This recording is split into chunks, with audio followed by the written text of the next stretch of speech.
शुरू अल्लाह के नाम से। ये कहानी उत्तर प्रदेश की है। मिडिल क्लास फैमिली में एक मुस्कान नाम की लड़की रहती थी। उसके बड़े ही ऊंचे ऊंचे सपने थे। मुस्कान का सपना था पढ़ लिख के कुछ बनना और अपने देश के लिए कुछ करना। मुस्कान कॉलेज जाती थी, लेकिन उसके पहनावे से उसके घर वाले परेशान थे। मुस्कान अक्सर छोटे ही कपड़े पहनती थी और उसे छोटे कपड़े पहनना बहुत पसंद था। मुस्कान के कई रिश्ते आए, पर उन्होंने मुस्कान के छोटे कपड़े देख के मुस्कान से शादी करने के लिए मना कर दिया। मुस्कान के घर आज फिर लड़के वाले आए हैं मुस्कान को देखने। मुस्कान फिर जींस और टॉप पहन के आई है। चलिए देखते हैं मुस्कान को ये लड़के वाले पसंद करते हैं कि नहीं। माशाअल्लाह बहन, आपकी बिटिया तो बहुत खूबसूरत है और मुझे आपकी बिटिया बहुत पसंद आई। मैंने सुना है कि बिटिया को पढ़ने का बहुत शौक़ है। ठीक है, मैं अभी शादी नहीं करूँगी। जब तक बिटिया पूरा पढ़ लेगी उसके बाद मैं अपने बेटे से आपकी बिटिया की शादी करूँगी। मेरे यहाँ शगुन की तौर पे नकाब चलता है, इसलिए मैं आपकी बिटिया के लिए नकाब लेके आई हूँ। बिटिया, ये कोई मामूली नकाब नहीं है, ये तो मैं मदीने से लाई हूँ। इसमें मदीने की बरकत शामिल है, इसको तुम संभाल के रखना। पर्दा ही औरत का असली जेवर होता है और ये बुरी निगाहों से हमको बचाता है। इसीलिए औरतों को हमेशा पर्दे में रहना चाहिए, ऐसे खुले नहीं फिरना चाहिए, ना जाने किन की नज़र हम पे हो। लड़के वालों के जाने के बाद मुस्कान अपनी माँ से कुछ कह रही है। चलिए सुनते हैं मुस्कान क्या बातें कर रही है। अम्मी जान, आपको क्या लगा मैं ये नकाब पहनूंगी? मैं ये नकाब बिल्कुल नहीं पहनूंगी। लेकिन आपने कहा था लड़के वालों के सामने चुप रहना, कुछ बोलना नहीं, इसलिए मैं नहीं बोली। लेकिन मैं ये नकाब वकाब नहीं पहन सकती। मुझे तो छोटे कपड़े पहनना पसंद है, नकाब पहनना बिल्कुल नहीं पसंद है। मम्मी जान, मुझे पढ़ लिख के नाम कमाना है, अपना फेस वैल्यू बनाना है। अगर मैं बुरखे के अंदर अपने मुंह को छुपाऊंगी तो मैं अपना फेस वैल्यू कैसे बना पाऊंगी? लोग कैसे समझेंगे कि मैं ही मुस्कान हूँ? मम्मी जान, ज़माना बदल गया है। अब कौन बुरखे को पसंद करता है? अब तो जीन्स पैंट ही चलता है। मुझको ये पहनने दो प्लीज़। चली जाओ ये नकाब लेके यहाँ से। बेटा, ऐसे नहीं बोलते, आप नहीं जानते बुरखे की इस्लाम में क्या अहमियत है। जो औरतें बुरखा पहन के घर से निकलती हैं, अल्लाह उन पे रहमत नाजिल करता है, फरिश्ते उनके लिए दुआएं करते हैं और अल्लाह रब्बुल इज़्ज़त उनकी इज़्ज़त की हिफाजत करता है। बेटा, सोना चांदी हम लॉकर में छुपा के रखते हैं ताकि किसी चोर की नज़र ना पड़े। कुरान को हम कपड़े में रखते हैं ताकि उस पे गर्दा ना बैठे। बेटा, काबे के ऊपर भी गिलाफ चढ़ा है।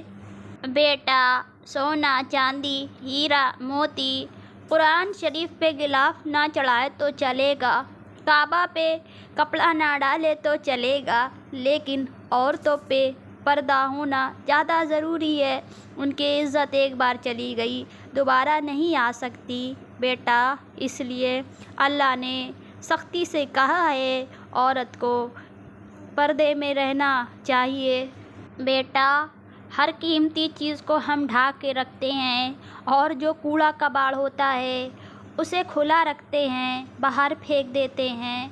बेटा, मेरा काम था समझाना, आगे आपकी मर्ज़ी, आप खुद समझदार हो। बेटा, जो चीज़ ढकी और छुपी होती है उसकी खूबसूरती वैसे ही रहती है और जो चीज़ खुली हुई होती है वो पुरानी हो जाती है। इसीलिए हम लोग कलाम पाक को ढक के रखते हैं ताकि वो हमेशा खूबसूरत बनी रहे। इसीलिए हम लोग काबे पे गिलाफ चढ़ाते हैं ताकि वो वैसे ही चमकदार रहे। बेटा, इसमें तुम्हारी गलती नहीं है। अल्लाह जिसे चाहता है हिदायत देता है और जिसे चाहता है गुमराह कर देता है। ये सब अल्लाह की मर्ज़ी होती है। मैं अल्लाह से दुआ करूँगी अल्लाह तुम्हें हिदायत दे। मुस्कान दूसरे दिन कॉलेज चली जाती है और वो अपनी फ्रेंड पूजा के क्लास में जाती है, लेकिन वो देखती है कि पूजा को एक लड़का परेशान कर रहा होता है और उसे देख के गंदे गंदे कमेंट कर रहा होता है। पूजा ये सब देख के बहुत हैरान हो जाती है। पूजा और मुस्कान तो कॉलेज पढ़ने ही जा रही थी, पर वहाँ पे कुछ लड़के इतने गंदे होते हैं कि उन दोनों को पढ़ने नहीं देते। वहाँ की काफ़ी लड़कियों को परेशान करते हैं। सब लड़कियाँ उनसे तंग आ जाती हैं। वो लड़कियाँ सोचती हैं कैसे इन गंदे लड़कों से बचा जाए, क्या करूं ऐसा जो इन गंदे लड़कों से छुटकारा मिले।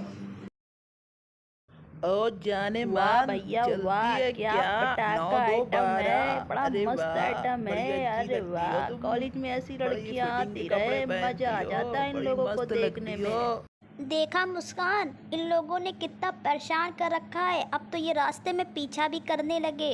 क्या करूं मैं ऐसा जो इन लोग से बचूं? मेरे तो कुछ समझ में नहीं आ रहा। मम्मी पापा को पता चलेगा कि ये लड़के पीछा करते हैं तो बहुत डांट पड़ेगी। पूजा के दिमाग में एक आइडिया आता है। पूजा बोलती है कल से मैं बुर्का पहन के आऊँगी और इन लोग मुझे पहचान भी नहीं पाएंगे। फिर मुझे बहुत मज़ा आएगी, आराम से मैं कॉलेज चली जाऊँगी। जब मुझे इन लोफड़ों से छुटकारा मिल जाएगा तो मैं पढ़ लिख के अपने देश का नाम रोशन करूँगी, अपने माँ बाप का सर गर्व से ऊँचा करूँगी। दूसरे दिन पूजा बुरखे में क्लास में आती है, लेकिन मुस्कान उसे पहचान नहीं पाती है। कहती है आप कौन है? फिर पूजा बताती है मुस्कान तो मुझे पहचान नहीं पाई। पूजा कहती है कि मुस्कान तो मुझे पहचान नहीं पाई। मुस्कान कहती है नहीं नहीं, मैं तुमको नहीं पहचान पाई, तुम कौन हो? मुस्कान ने कहा बस यही तो मुझे चाहिए था। अगर मेरे साथ रहने वाली फ्रेंड मुझे नहीं पहचान पाई तो वो लोफड़ भी मुझे नहीं पहचान पाएंगे। दोस्तों, पूजा एक सनातनी लड़की है। उसे इस्लाम के बारे में कुछ भी नहीं पता, लेकिन उसे पूरा भरोसा था अगर मैं बुर्का पहनूंगी तो मैं हिफाजत में रहूंगी और मुझे गंदे लड़के पहचान नहीं पाएंगे। और दूसरी तरफ मुस्कान है जो मुसलमान लड़की है, उसे बुर्के से बहुत दिक्कत है। काफ़ी दिनों से भगवा लोफड़ों को पूजा दिखाई नहीं दी और वो पूजा को ढूंढ रहे थे। पूजा कहाँ चली गई? पूजा तो रोज़ कॉलेज आ रही थी, पर उनको बुर्के के अंदर दिखाई नहीं दे रही थी। उन लोग काफ़ी परेशान थे, पूजा क्यों नहीं दिख रही है। राहुल नाम का लड़का मुस्कान के पास आता है और कहता है पूजा कहाँ है? तुम तो उसकी फ्रेंड हो और पूजा तुम तो आती हो, पर पूजा क्यों नहीं दिखती? ओहो लगता है छोरी ने डर के मारे कॉलेज ही आना बंद कर दिया।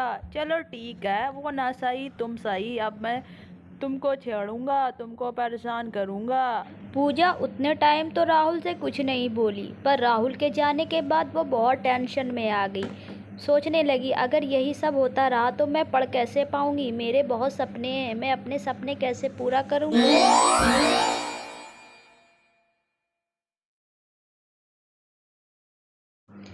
पूजा सो रही थी।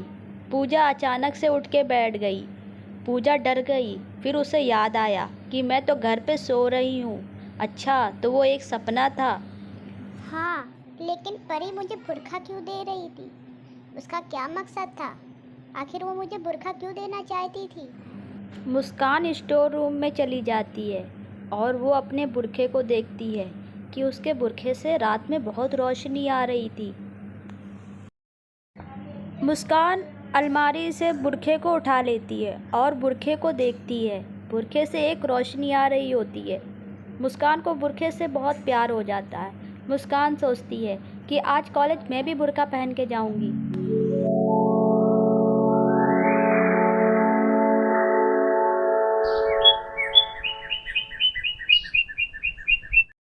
मुस्कान बुरखे को अपने रूम में ले जाती है और उसे पूरा खोल के देखती है। मुस्कान को बुरखे की डिज़ाइन बहुत पसंद आती है। आज मैं कॉलेज बुर्खा पहन के जाऊंगी और वो लोफड़ मुझे पहचान नहीं पाएंगे और मुझे परेशान भी नहीं करेंगे और मैं पढ़ लूँगी। मुस्कान बुर्का पहन के शीशे के सामने खड़ी हो जाती है और अपने आप को देखती है। वो देखती है कि वो पहले से भी ज़्यादा खूबसूरत लग रही है, एकदम राजकुमारी। बुर्का पहनने के बाद मुस्कान को फील होता है कि वो एक शहज़ादी है। ये बात तो बिल्कुल सच है। इस्लाम की शहज़ादी हैं वो लड़कियां जो बुर्का पहनती हैं। मैं मुस्लिम कौम की बेटी हूँ, मैं पर्दा कर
मुस्कान अपने क्लासरूम में जाकर बैठ जाती है। वहीं पे पूजा भी अपनी बुक्स लेके चली आती हैं।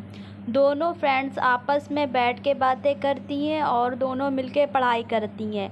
आगे की एग्ज़ाम की तैयारी करती हैं। दोनों फ्रेंड्स अपने अपने बुरखे को उतार के बैग में रख देती हैं और अंदर का कमरा बंद करके दोनों अकेले पढ़ाई करती हैं ताकि कोई उनको डिस्टर्ब ना करे। मुस्कान और पूजा अपने अपने बुरखे पहन के कैंटीन चली जाती हैं ताकि वो कुछ खा ले।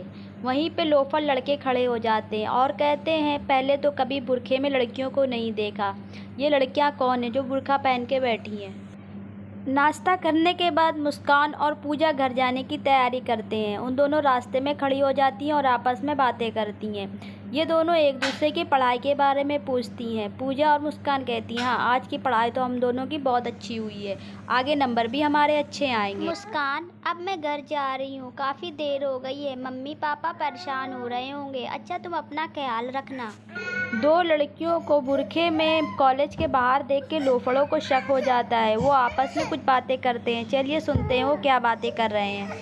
अरे सोनू भैया, इन मुसलमान लड़कियों की वजह से हमारी हिंदू बहनें बिगड़ रही हैं। वो भी मुंह छुपा के चलने लगी हैं, हिजाब लगा के चलने लगी हैं।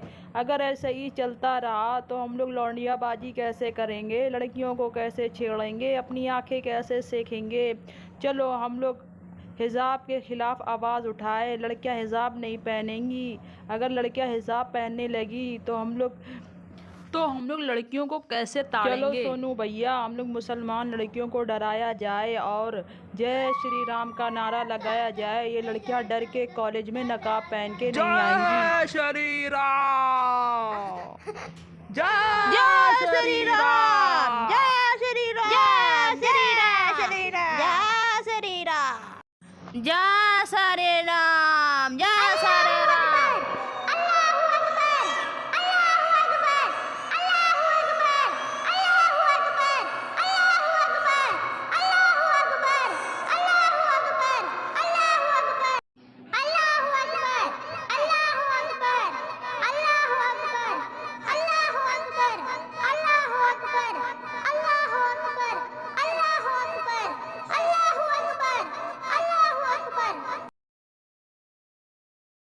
एक मासूम लड़कियों को कई गीदड़ों ने घेर लिया और धर्म के आड़ में उसको परेशान करने लगे, लेकिन वो लड़की डरी नहीं।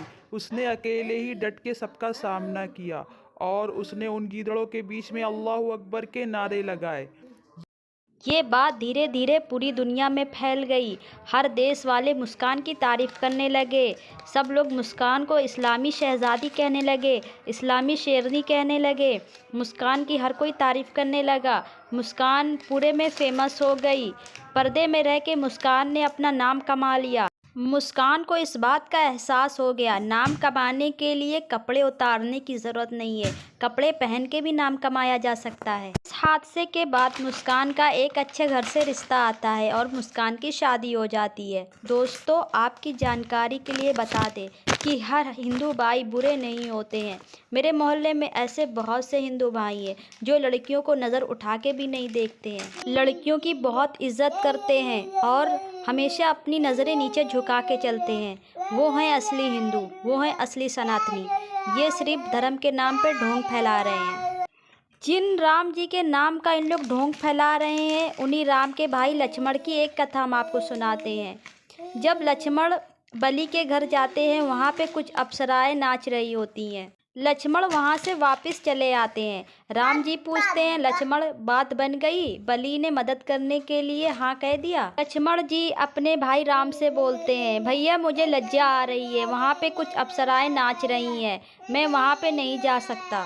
राम जी ने लक्ष्मण से कहा, आप नज़रें झुका के भी जा सकते हैं, ज़रूरी नहीं है कि आप अप्सराओं को देखें। राम जी के भाई लक्ष्मण जब बलि के पास गए तो अपनी नज़रें नीचे झुका के गए और उन्होंने अप्सराओं को देखा भी नहीं। राम जी ने अपने भाई लक्ष्मण को जो उपदेश दिया है, वो अपने मानने वाले भक्तों को भी यही उपदेश दिया है। जो मुझे मानेगा वो मेरी हर बात पे अमल करेगा। राम के ज़माने में जब सीता की इज्जत पे आँच आई तो राम ने रावण की लंका को बर्बाद कर दिया।